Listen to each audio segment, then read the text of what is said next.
성도 여러분 반갑습니다. 한 주간 잘 보내셨습니까? 이번 주간에도 저희에게 주시는 월요 만나 말씀 보겠습니다.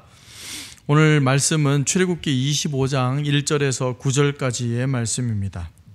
봉독하겠습니다. 여호와께서 모세에게 말씀하여 이르시되 이스라엘 자손에게 명령하여 내게 예물을 가져오라 하고 기쁜 마음으로 내는 자가 내게 바치는 모든 것을 너희는 받을지니라. 너희가 그들에게서 받은 예물은 이러하니 금과 은과 놋과 청색, 자색, 홍색 실과 가는 배실과 염소털과 붉은 물들인 수량의 가죽과 해달의 가죽과 조각목과 등유와 관유에 드는 향료와 분향할 향을 만들 향품과 호마노며 에봇과 흉패에 물릴 보석이니라. 내가 그들 중에 거할 성소를 그들이 나를 위하여 짓되 무릇 내가 내게 보이는 모양대로 장막을 짓고 기구들도 그 모양을 따라 지을지니라. 아멘. 자원하는 마음이라는 제목으로 말씀 증거하기를 원합니다. 오늘 말씀은 성막을 하나님께서 만드실 텐데 성막을 세우기 위해서 예물을 바치라고 하나님께서 명령하고 계십니다. 그런데 이 예물을 바칠 때 원칙이 하나 있습니다. 다른 것이 아니라 오늘 말씀에 보면 2절입니다. 기쁜 마음으로 내는 자가 내게 바치는 모든 것을 받으라 이렇게 말씀합니다. 원칙이 뭡니까? 예물을 드릴 때 기쁨으로 드리는 자의 것을 받으라고 명령하는 거죠. 행간의 해석을 다시 한번 생각을 해보면 뒤집어 말하면 기쁨으로, 다시 말하면 자원하는 마음으로 드리지 않으면 그 예물은 받지 말아라 이렇게 말씀하는 것과 같은 거죠. 하나님의 역사는 자원하는 자들로 이루어졌습니다. 기쁨으로 일하는 자들로 이루어진다는 거죠. 혹 우리가 섬길 때, 헌신할 때 기쁨이 없으시다면, 또 자원하는 마음이 없다면 그것은 헛일이 될 수 있다는 것을 하나님께서 말씀합니다. 왜냐하면 하나님께서 받지 않으셨기 때문에 그럴 수 있다는 거죠. 그래서 하나님을 섬기고자 하신다면 이 자원하는 마음, 오늘 말씀에 기록한 대로 기뻐하는 마음으로 섬기는 겁니다.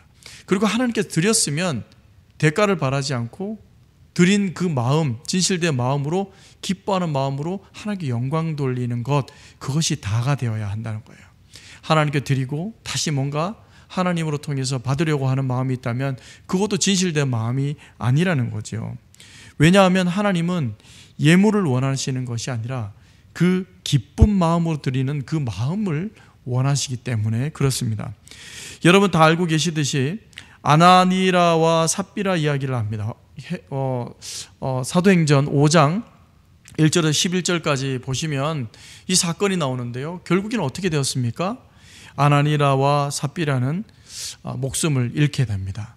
왜냐하면 돈을 감추고 거짓으로 헌신하는 그런 내용들이 나옵니다. 이 예는 사실 극단적인 예가 될 수 있지만 하나님께서 하나님을 속이거나 하나님을 성령의 역사하심을 기만하거나 또한 진실되지 못한 것에 대한 하나님의 경고의 말씀을 우리에게 말씀하고 있는 것입니다. 그래서 어떻게 보면 하나님 앞에 예물을 드리거나 섬길 때, 봉사할 때 기뻐하는 마음, 진실된 마음으로 하나님께 나아가라 이렇게 명령하고 있는 것입니다. 여러분이 하나님 앞에 진실되게 기뻐하는 마음으로 나아가시길 바랍니다. 자, 그렇다면 이 예물을 드리는 목적이 무엇입니까? 무엇을 위해서 예물을 드리라고 하죠? 말씀 드렸듯이 성막을 짓기 위해서 그렇습니다. 이제 하나님께서 이스라엘 가운데 성막을 세운다는 것은 그냥 단순한 의미가 아니라 이제 모세가 시내산, 그 산 꼭대기에 당도하지 않아도, 올라가지 않아도, 높은 곳에 올라가지 않아도 하나님께서 직접 만나 주시겠다고 하는 하나님의 사랑이요, 헌신이요, 하나님의 깊으신 뜻이 있는 것입니다. 그래서 높은 곳에서 지상으로 내려오신 하나님의 놀라운 은혜를 우리가 이 대목에서 알 수 있는 것입니다. 그리고 하나님께서는 이스라엘 백성과 시공간을 함께 하고자 하는 그 마음이 이 성막을 통해서 서려 있는 것입니다.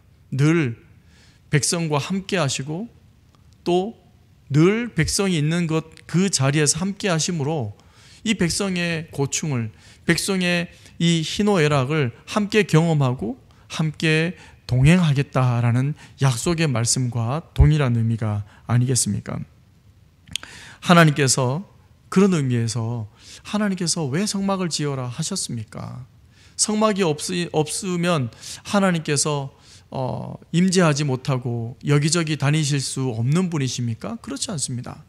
성막 가운데 이스라엘 백성들이 날마다 불안해하고 이스라엘 백성들이 눈에 보이는 하나님이 안 계시니까 성막 가운데 임하시겠다고 하는 약속의 말씀을 주시면서 이스라엘 백성들이 흔들리는 믿음과 두려워하는 이 마음을 하나님께서 만지시고 채우시고 또 강하고 담대한 마음을, 믿음을 채우시려고 하는 하나님의 크신 뜻이 여기에 있다라는 것입니다. 여러분, 결국 이 성막은 하나님을 위해서 지어지는 것처럼 보일 수 있습니다. 표면적으로는 이렇게 만들라 저렇게 만들라 하시기 때문에. 그러나 하나님 당신을 위해서 지어지는 성막이 아니라 결국은 이스라엘 백성들 하나하나 이 사람들을 위해서 지어졌다는 것입니다. 그 예물을, 헌신을 기뻐하는 마음으로 드리고 다시 나를 위해서 돌아오는 이 하나님의 은혜를 성막을 통해서 우리가 알 수 있는 거죠. 가령 그 예가 될는지 모르지만 설날이나 추석이나 특히 이제 설날이 되면 우리 아이들 이제 세뱃돈을 받죠. 그러면 엄마 아빠가 그 아이들이 받은 이 세뱃돈을 엄마 아빠에게, 아이들에게 이야기합니다. 맡겨 놓아라. 그러면 이 아이들이 또 뭐 이렇게 맡겨 놓는 아이들도 있고 어떤 아이들은 뭐 1,000원만 줘, 10,000원만 줘 이렇게 하는 아이들이 있죠, 물론.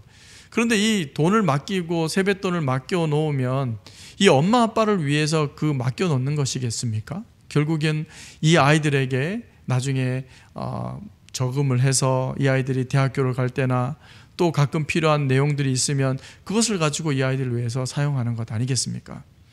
하나님께 드려지는 모든 것이 오히려 나를 위해서 저축하는 것처럼 하나님께서 이 성막을 위해서 지으라고 한 것은 하나님께서 오히려 베푸시려고 하는 은혜와 함께 하시려고 하는 하나님 크신 사랑의 표현으로 우리에게 돌아온다는 것입니다.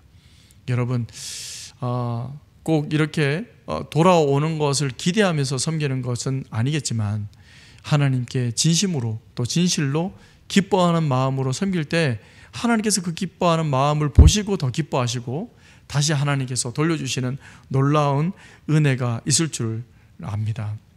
여러분, 이 땅 가운데 살아가시다가 천국에 갈 때 여러분 무엇 들고 가십니까?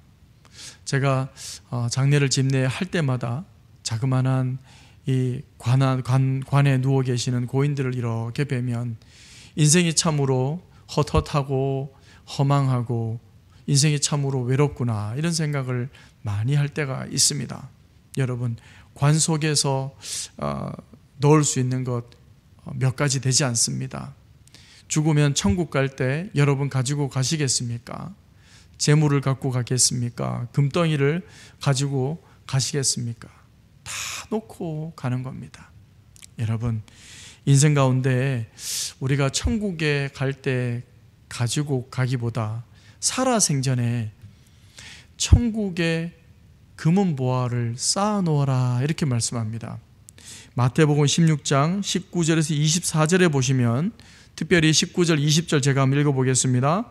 너희를 위하여 보물을 땅에 쌓아두지 말라. 거기는 좀과 동록이 해하며 도둑이 구멍을 뚫고 도둑질하느니라. 오직 너희를 위하여 보물을 하늘에 쌓아두라. 거기는 좀이나 동록이 해하지 못하며 도둑이 구멍을 뚫지도 못하고 도둑질도 못하느니라. 아멘. 천국에 살아생전에 천국에 이 돈을 금은 보화를 쌓아놓으라 이렇게 말씀한 것입니다. 보물을 하늘에 쌓아두라. 어떻게 쌓아둡니까? 여러분, 어떻게 쌓아둡니까? 어떤 목사님이 그러셔요. 천국은 천국 화폐가 따로 있다는 거예요. 우리가 이민을 가거나 우리가 해외여행을 갈 때 한국 돈을 갖고 가기보다 그 나라 화폐로 환전을 해서 가는 것처럼 천국에 보물을 쌓아두는 방법은 바로 천국 화폐로 바꾸는 거라는 거예요. 일리가 있죠? 우리의 삶 가운데 천국의 화폐로 바꾸어서 그곳에 쌓아두고 저축하는 길은 무엇입니까? 원칙이 있습니다. 영혼을 살리는데, 하나님께서 정말 기뻐하시는 것은 한 영혼이 돌아오는데 하나님께서 기뻐하십니다. 그래서 우리의 재능과 우리의 재물과 우리의 건강과 우리의 시간을 천국 화폐로 바꾸어서 천국에 이 보물을 쌓아두는 것입니다. 그럴 때에 하나님께서 더 기뻐하시고 천국에서도 귀한 은혜로 살아갈 수 있는 것입니다. 여러분, 여러분의 재능을 여러분을 위해서 쓰는 것이 아니라 이웃을 위해서 영혼 살리는 데에 사용하시길 바랍니다. 여러분의 재물을 기뻐함으로 하나님께 드리시길 바랍니다. 영혼 살리는 데 드리시길 바랍니다. 그 보물은 하늘에 쌓게 되는 것입니다. 그것이 바로 하늘에 쌓는 방법이 아니겠습니까? 여러분, 하나님께 나아갈 때, 또 하나님께 헌신할 때, 섬길 때, 이웃을 사랑할 때 이 모든 것의 원칙은 바로 이 자원하는 마음, 기뻐하는 마음, 그렇게 드릴 때에 하나님께서 기뻐 받으시고 영혼 살리는 데 앞장서시는 저와 여러분의 삶을 보고 천국의 보화가 날마다 쌓게끔 하나님께서 예배하실 줄 믿습니다. 이번 한 주간의 삶도 이런 자원하는 마음, 기뻐하는 마음으로 하나님께 더 가까이 나아가시고 여러분의 건강과 시간과 재물과 재능을 이 영혼 살리는 데에 날마다 살아가시는 이 한 주간이 되기를 주의 이름으로 축원합니다. 기도하겠습니다. 참 좋으신 하나님 아버지, 감사합니다. 저희들에게 원하시는 것은 재물이 아니라, 풍성한 물질이 아니라 기쁨으로 드리는 이 마음인 것을 오늘 말씀을 통해서 배웠습니다.